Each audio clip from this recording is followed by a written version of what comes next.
Bonjour à tous les amis et bienvenue, c'est Kevin. Je suis très heureux de vous retrouver aujourd'hui et aujourd'hui on va se retrouver pour une vidéo mercato. Mercato les gars sur lequel on va faire le point. On arrive bientôt à la fin de cette période et il y a des choses à dire, donc on va voir ça ensemble. À noter que ce soir, je ferai une petite vidéo sur l'avant-match de demain qui aura lieu entre Marseille et Bruges. Un match crucial pour nos Olympiens les gars. Mais en tout cas, pour le moment, c'est une vidéo mercato et on va s'y mettre tout de suite sans plus attendre. Voilà, donc qu'est-ce qu'on peut voir déjà? Bonne nouvelle pour nous. On a réussi à trouver un accord avec le jeune M. Madi pour une prolongation de contrat jusqu'en 2029. Il est apparu quelques fois cette saison, pas titulaire encore et du coup pas indiscutable, hein, mais bon petit joueur, jeune, sérieux. Bon, on peut voir que nous, on a du mal du côté de Marseille à garder nos joueurs, surtout les jeunes. On l'a vu avec Vaz, on le voit également avec Bacola, on va en parler un petit peu plus tard. C'est compliqué. C'est compliqué pour garder nos jeunes joueurs. Donc voilà, on commence par la prolongation de ce jeune Madi, sérieux et appliqué, comme on peut le voir, qui a prolongé jusqu'en 2029. Ensuite, suite à la blessure d'Emerson, on peut voir que l'OM pousse pour recruter Ryan Sessegnon. Bon, je ne sais pas ce que ça peut donner les gars. Ryan Sessegnon, un joueur un petit peu polyvalent dirons-nous, sur le côté gauche, plus arrière gauche quand même. Mais en tout cas, les négociations sont en cours avec le club anglais. On en a besoin parce qu'on voit tout de suite que quand Emerson est blessé, c'est compliqué de trouver une solution. Alors on essaye souvent de mettre Medina sur le côté gauche, mais Medina c'est plus un axial. Même s'il a l'habitude de jouer sur le couloir gauche, c'est quand même plus un axial. Et Emerson Palmieri quand même fait le boulot, il fait le job. Il nous faut vraiment quelqu'un qui puisse pallier à ces absences-là. Et là, malheureusement, lésion à la cuisse, il devrait être indisponible pour plusieurs semaines les gars. Donc il nous faut quelqu'un. Il nous faut vraiment un joueur de métier. De ce côté-là, on ne peut pas faire de la polyvalence comme on a l'habitude de faire, étant donné qu'on joue la Ligue des Champions, on a encore la Coupe de France, on a aussi la Ligue 1 à jouer. Donc ouais, ça serait pas mal. Voilà, Ryan Sessegnon, qui est en train de pousser lui aussi pour venir du côté de l'Olympique de Marseille. Les clubs sont en discussion pour le moment, on espère que ça va déboucher sur quelque chose. En tout cas, bonne petite recrue qui pourrait s'annoncer pour nous. On espère que ça débouchera assez vite sur un accord entre les deux clubs en ce qui concerne Ryan Sessegnon. Ensuite, on a pu voir que Neal Maupay, ça y est. Donc là, le titre, c'est Neal Maupay est en route pour le FC Séville, mais à l'heure où on se parle, Neal Maupay est en Espagne pour passer sa visite médicale. Ça y est, un accord a été trouvé entre les deux clubs. L'accord est le suivant, c'est un prêt avec option d'achat, mais non obligatoire. Voilà, de 6 millions d'euros.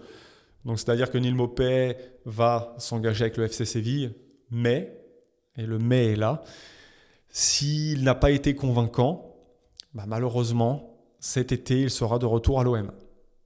Voilà les gars, c'est le risque. Donc on va souhaiter bonne chance à Neal Maupay, les gars, en espérant que ça fonctionne pour lui là-bas, et puis que bien évidemment, à la fin de cette fin de saison, Séville soit satisfait du joueur et puisse lever l'option d'achat de 6 millions d'euros. Voilà, c'est tout ce qu'on souhaite parce que malheureusement, il a été considéré comme indésirable. Alors moi, je ne suis pas très fan. Je ne suis pas très fan, les gars, de ce mot indésirable, surtout quand il s'agit de joueurs. Mais malheureusement, il a plus sa place à l'Olympique de Marseille. Devant, on est assez armé. C'est tout un autre honneur. Ça veut dire que, écoutez, on évolue et on a de plus en plus de talent, on a de plus en plus de joueurs à potentiel. Et forcément, il y a des joueurs qui doivent partir. Et voilà, Neal Maupay fait partie de ces joueurs qui doivent quitter l'Olympique de Marseille. C'est fait. On va espérer que, en tout cas pour lui, que ça marche du côté du FC Séville. Voilà. Donc merci pour ton passage, Neal Maupay, à l'OM. Et puis bonne chance à toi là-bas. Ensuite, on a Bacola, comme on peut le voir, qui est ciblé par l'Inter de Milan. C'est pas rien. C'est pas rien. Alors, on n'a pas d'offre concrète concernant Bacola, l'Inter de Milan. On sait que l'Inter de Milan a pris les renseignements. Maintenant, est-ce que les deux clubs sont en train de discuter pour un accord potentiel ou autre chose? Je ne sais pas. Mais en tout cas, l'Inter est venu au renseignement. Et il y a aussi, donc là, je n'ai pas l'article sous les yeux, mais on a aussi le Racing Club de Strasbourg qui est intéressé par le jeune joueur de l'OM. On ne sait pas ce que ça va donner, on ne sait pas ce que le joueur veut ou non privilégier. Mais en tout cas, on voit que plusieurs clubs s'intéressent à lui. Et puis je pense qu'il sera amené à quitter l'Olympique de Marseille cet hiver. Puisque dans la vidéo précédente que j'avais faite, on avait vu que le joueur n'avait pas donné suite aux propositions des dirigeants de l'Olympique de Marseille. Donc on se dirige également vers un départ de Bacola. Si on pouvait en tirer pareil que... alors non, je ne pense pas qu'on en tire autant que Robinho Vaz, mais si on pouvait en tirer entre 10 et 15 millions, je pense que ça serait pas mal pour notre club. En tout cas, on a fait le nécessaire pour avoir l'effectif qu'il faut au milieu de terrain. Hein. On a Timber, on a aussi Abdelli qui devrait arriver. D'ailleurs, Abdelli, on va en parler. Voilà, on a Hüberg, on a Kondogbia, on a du monde au milieu de terrain. Je pense que les dirigeants ont fait en sorte d'avoir le monde nécessaire pour anticiper ce genre de départ. Voilà. Étant donné que les dirigeants avaient vu que Bacola ne voulait pas donner suite aux propositions faites par les dirigeants, c'est tout logiquement qu'on a recruté et je pense à juste titre que ce joueur, notre petit jeune joueur Bacola, devrait quitter l'Olympique de Marseille d'ici peu de temps. Voilà en ce qui concerne le cas Bacola. Je voulais vous montrer ça aussi, les amis.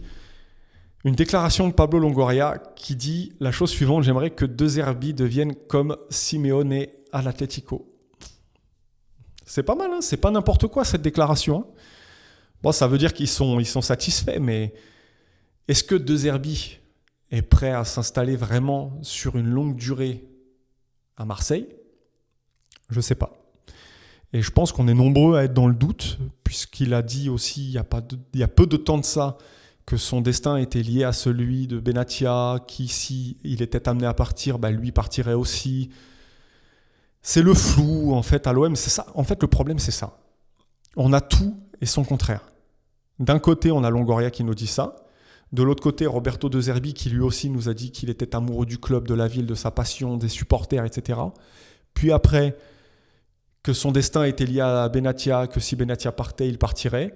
En même temps, nous, de notre côté, en tant que supporters, on sait que Benatia, il n'est pas là pour s'inscrire sur une durée extrême à l'OM.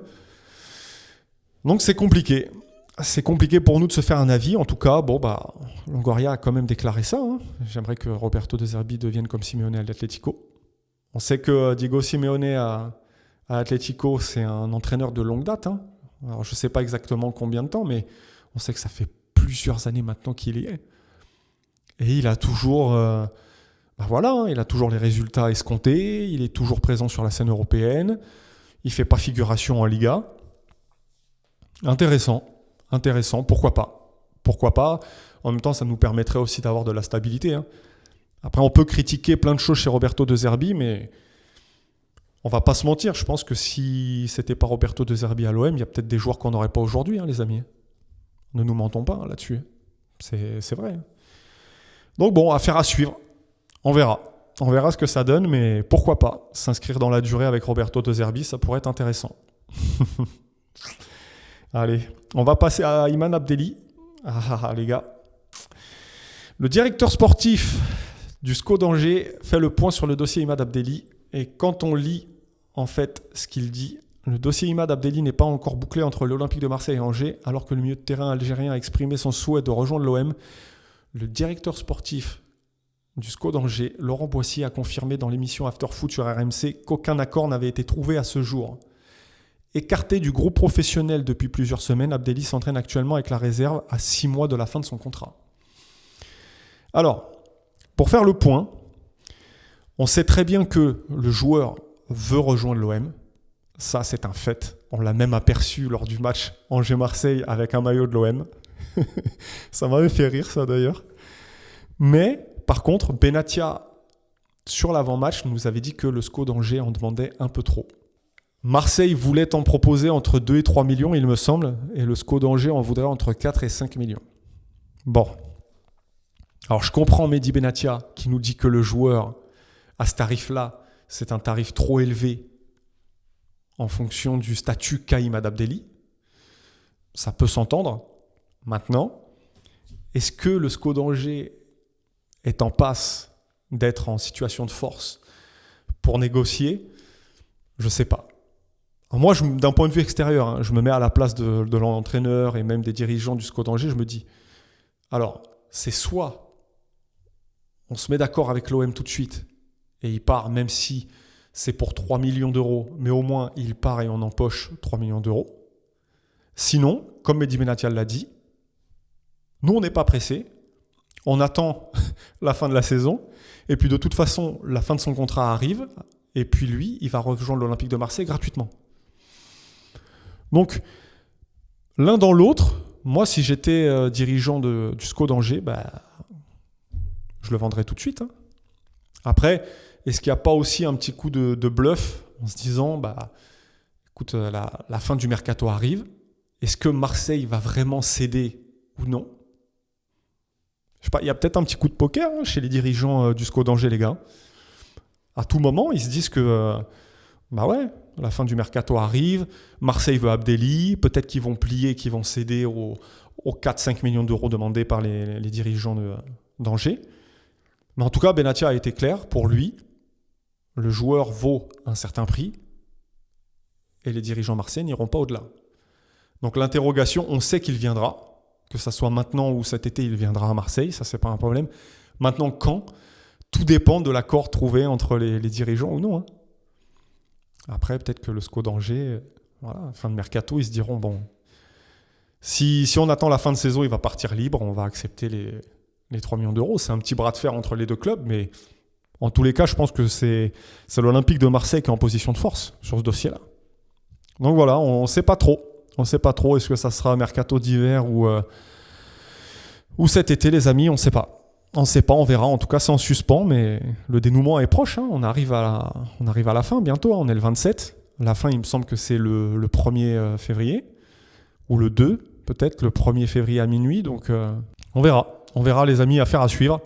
En tout cas, si ça se décante, on partagera ça ensemble, les gars. Il n'y a pas de souci. Et puis, dernier point mercato aussi. Notre ami Angel Gomez, qui n'a pas fait l'unanimité à l'Olympique de Marseille, très clairement poussé vers la sortie. On peut voir que les dirigeants l'ont invité à quitter le club. Alors c'est pareil, il a plusieurs touches, notamment en Angleterre. Maintenant, est-ce qu'il va quitter le club ? Je ne sais pas. Je ne sais pas. En tout cas, il est amené à le quitter. Est-ce que ça sera cet hiver, cet été ? On ne sait pas. Il faut qu'il parte. Pour le point mercato, on a fait un petit peu le tour aujourd'hui sur les dernières infos. On verra ce qu'il en est dans les prochains jours. À mon avis, ça va bouger. On arrive sur la fin et on sait que sur la fin du mercato, les choses s'activent. Donc on verra ça. J'hésiterai pas à refaire une vidéo si j'ai des nouvelles. Et puis nous, de notre côté, les amis, on arrive à la fin de cette vidéo. Et puis on va se retrouver ce soir pour l'avant-match, vidéo que je vais faire dans l'après-midi, je pense. Avant-match Bruges Olympique de Marseille qui aura lieu demain. Match compliqué qui va nous attendre. N'hésitez pas à me dire ce que vous avez pensé de ces rumeurs concernant les transferts et puis aussi de cette déclaration de Longoria sur Roberto De Zerbi. N'hésitez pas également à liker et à vous abonner à la chaîne. Ça donne de la force et ça fait plaisir. Et puis on se retrouve dans les commentaires pour débattre ensemble. En attendant, je vous dis allez l'OM et puis à ce soir pour la nouvelle vidéo d'avant-match. Bruges Olympique de Marseille, les amis. Allez l'OM.